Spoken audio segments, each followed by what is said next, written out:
नमस्कार। देवरिया की आवाज रेडियो केसरी से प्रस्तुत है स्थानीय हालचाल। पहले मुख्य हालचाल। 5 बाल श्रमिकों को किया गया चिन्हित, होगी कार्रवाई। टीका उत्सव की गई शुरुआत। दिव्यांग दिवस पर लिया गया फिर से सहयोग का संकल्प।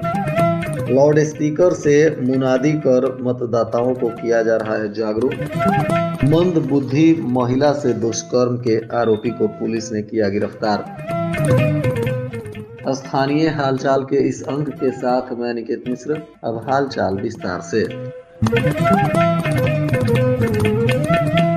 श्रम सहायक आयुक्त स्कंद कुमार ने बताया कि शासन के द्वारा जारी आदेश के अनुपालन में जिलाधिकारी ने एक टास्क फोर्स का गठन किया है। यह टास्क फोर्स 1 से 15 सितंबर तक विशेष अभियान चलाकर बाल एवं किशोर श्रमिकों की पहचान की, अवमुक्ति तथा उनके साथ ही उनके परिवारों के शैक्षिक और आर्थिक पुनर्वास की व्यवस्था भी सुनिश्चित कर रही है। इसी क्रम में टास्क फोर्स की टीम ने 2 दिसंबर को रुद्रपुर क्षेत्र में अभियान चलाया, जिसमें विभिन्न प्रतिष्ठानों पर काम कर रहे 5 बाल श्रमिकों को विमुक्त कराया गया। इसमें 4 प्रतिष्ठानों पर ये कुल बाल श्रमिक कार्य कर रहे थे।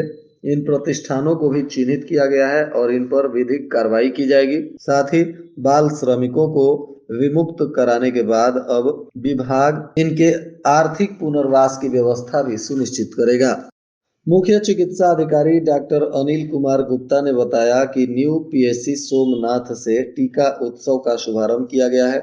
31 दिसंबर तक मनाए जाने वाले टीका उत्सव में नियमित टीकाकरण किया जाएगा। इसमें छूटे हुए बच्चों को टीके लगाए जाएंगे। इसके लिए विभिन्न गतिविधियों का आयोजन भी होगा। इस दौरान मुख्य चिकित्सा अधिकारी ने जनता से भी अपील करते हुए कहा कि टीका उत्सव में सभी लोग बढ़ चढ़कर भाग लें और एक स्वस्थ समाज और अपने बच्चों को स्वस्थ बनाने के लिए टीकाकरण अवश्य कराएं। सीएमओ ने कहा कि अपने आसपास ऐसे बच्चों को चिन्हित करें जो टीकाकरण में छूट गए हैं। उनके अभिभावकों को टीका लगवाने के लिए भी प्रेरित करें। टीकाकरण कई गंभीर और जानलेवा बीमारियों से बचाव की कुंजी है। विश्व दिव्यांग दिवस के अवसर पर राष्ट्रीय दिव्यांग एकता मंच के द्वारा आयोजित कार्यक्रम में जिलाधिकारी दिव्या मित्तल ने प्रतिभाग किया और दिव्यांग जनों से संवाद किया। उन्होंने कहा कि दिव्यांगजन समाज के अभिन्न हिस्सा हैं और उनके अधिकारों तथा गरिमा की रक्षा करना सभी की सामूहिक जिम्मेदारी है। जिलाधिकारी ने कहा कि शासन के द्वारा दिव्यांग जन के कल्याण, शिक्षा, रोजगार एवं सामाजिक सुरक्षा से जुड़ी अनेक योजनाएं संचालित की जा रही हैं। प्रशासन का प्रयास है कि इन योजनाओं का लाभ अधिक से अधिक पात्र व्यक्तियों तक पहुंचे तथा किसी भी दिव्यांग जन को आवश्यक सुविधा से वंचित न रहना पड़े। उन्होंने यह भी कहा कि दिव्यांग जन के लिए सुगम वातावरण और समान अवसर उपलब्ध कराना भी हम सबकी जिम्मेदारी है। समाज के सभी वर्ग मिलकर संवेदनशीलता एवं सहयोग की भावना से आगे बढ़े, तभी वास्तविक समावेश सुनिश्चित हो सकेगा। अपर जिलाधिकारी प्रशासन जैनेन्द्र सिंह और खंड शिक्षा अधिकारी देवरिया सदर, सहायक निर्वाचक रजिस्ट्रीकरण अधिकारी के द्वारा आज ग्राम सभा पैकौली, सुरौली एवं बैदा बांस पार क्षेत्र में मतदाता जागरूकता के लिए लाउड स्पीकर के माध्यम से मुनादी कराते हुए आम जन को विशेष संक्षिप्त मतदाता सूची पुनरीक्षण कार्यक्रम की जानकारी दी गई। इस दौरान बताया गया कि पुनरीक्षण अभियान के अंतर्गत पात्र नागरिकों को बूथ स्तर पर पहुंचकर अपना SIR प्रपत्र भरने के लिए प्रेरित किया जा रहा है। साथ ही लाउड स्पीकर से मुनादी कराए जाने का यह प्रयास क्षेत्र में मतदाता जागरूकता बढ़ाने में प्रभावी सिद्ध हो रहा है। इधर बघौच घाट थाना क्षेत्र में एक मंद बुद्धि महिला से दुष्कर्म का मामला सामने आया है।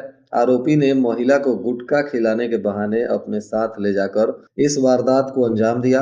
पुलिस ने सूचना मिलते ही कार्रवाई कर आरोपी को देर शाम गिरफ्तार भी कर लिया। पुलिस के अनुसार पीड़िता की उम्र लगभग 58 वर्ष है और वह मानसिक रूप से अस्वस्थ है। उसका मायका बरियारपुर थाना क्षेत्र के एक गाँव में है। पीड़िता की बेटी उसे इलाज और देखभाल के लिए अपने बघौच घाट थाना क्षेत्र के स्थित घर पर रखती है। इसी बीच दोपहर में गांव का एक युवक महिला के घर आया और उसे गुटखा खिलाने के बहाने एक कमरे में ले गया। आरोप है कि कमरे में ले जाने के बाद युवक ने मंदबुद्धि महिला के साथ दुष्कर्म किया। महिला के शोर मचाने पर आसपास के लोग पहुंचे। लोगों को देखकर आरोपी फरार हो गया। स्थानीय लोगों ने तत्काल इसकी सूचना पुलिस को दी और पुलिस ने अब आरोपी को गिरफ्तार किया है तथा इसमें आगे की कानूनी कार्रवाई की जा रही है।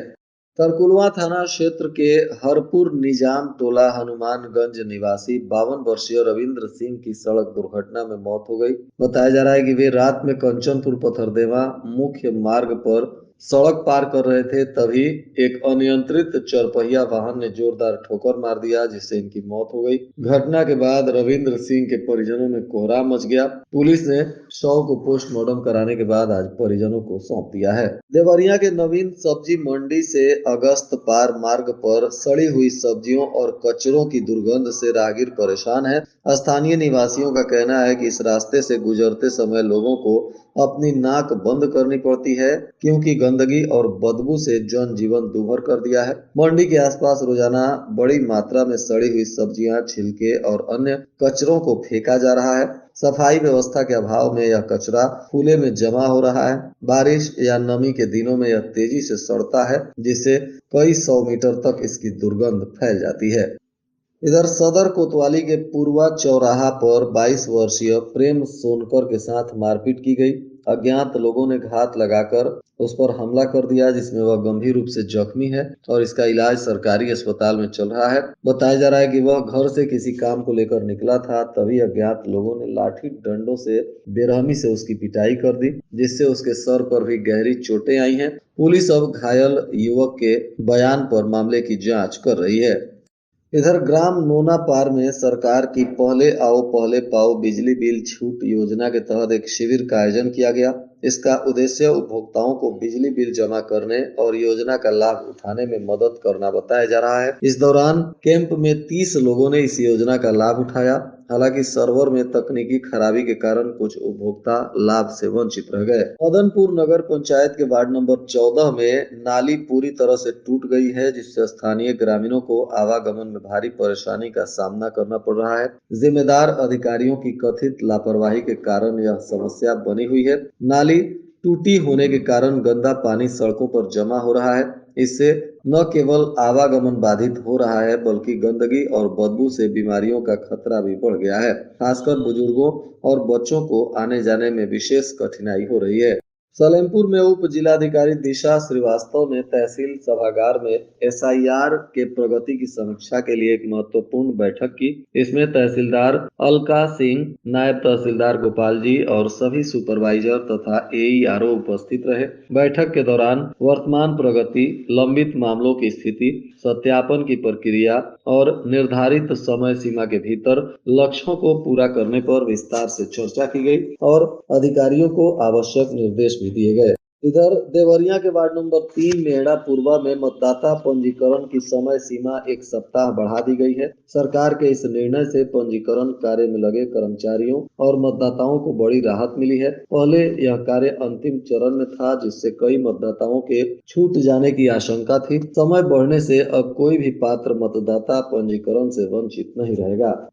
मध्य प्रदेश के वरिष्ठ आईएएस अधिकारी संतोष वर्मा द्वारा आरक्षण को लेकर ब्राह्मण समाज पर की गई टिप्पणी के लिए देवरिया के सीजेएम न्यायालय में वाद दाखिल किया गया है जिसमें मानहानि, देशद्रोह, वर्ग विद्वेष, अपमानजनक और समाज में अशांति फैलाने की बात कही गई है। जल्द ही इस मामले में बयान भी दर्ज होगा। देवरिया शहर के सिंधी मिल कॉलोनी के रहने वाले उत्तर प्रदेश सरयू पारी ब्राह्मण परिषद काशी इकाई के मंत्री कौशल कुमार मिश्रा ने सीजेएम मंजू कुमारी की अदालत में वाद दाखिल किया है। उनका आरोप है कि मध्य प्रदेश सरकार के वरिष्ठ आईएएस अधिकारी संतोष वर्मा ने सरकारी सेवा में रहते हुए आरक्षण को लेकर अपमानजनक बयान दिया है जिससे ब्राह्मणों के प्रति समाज में हीन भावना ही नहीं बल्कि वर्ग विद्वेष से देशद्रोह की स्थिति उत्पन्न हो गई है। इधर तरकुलवा चौराहे से बाजार करके घर लौट रहे एक व्यक्ति की सड़क हादसे में मौत हो गई। पुलिस ने शव को कब्जे में लेकर पोस्टमार्टम कराने के बाद परिजनों को सौंप दिया है और मामले की जांच कर रही है। बताया जा रहा है कि तरकुलवा थाना क्षेत्र के हरपुर निजाम गांव निवासी रविंद्र सिंह उम्र 46 वर्ष अपने चौराहे से घर का सामान लेकर लौट रहे थे, तभी पथरदेवा की तरफ से देवरिया जा रही अज्ञात वाहन ने ठोकर मार दिया, जिससे वे जख्मी हो गए। स्थानीय लोगों के सहयोग से उन्हें अस्पताल में भर्ती कराया गया, जहां उनकी मौत हो गई। घटना के बाद से मृतक के परिजनों में चीख पुकार मचा हुआ है। और आज के मौसम का तापमान देवरिया में न्यूनतम 13 डिग्री सेल्सियस और अधिकतम 25 डिग्री सेल्सियस रहने की संभावना है। अंत में मुख्य हालचाल एक बार फिर। 5 बाल श्रमिकों को किया गया चिन्हित, होगी कार्रवाई। टीका उत्सव की गई शुरुआत। दिव्यांग दिवस पर लिया गया फिर से सहयोग का संकल्प। लाउड स्पीकर से मुनादी कर मतदाताओं को किया जा रहा है जागरूक। मंद बुद्धि महिला से दुष्कर्म के आरोपी को पुलिस ने किया गिरफ्तार। इसके साथ ही रेडियो केसरी से प्रसारित स्थानीय हालचाल का यह अंक समाप्त हुआ। नमस्कार।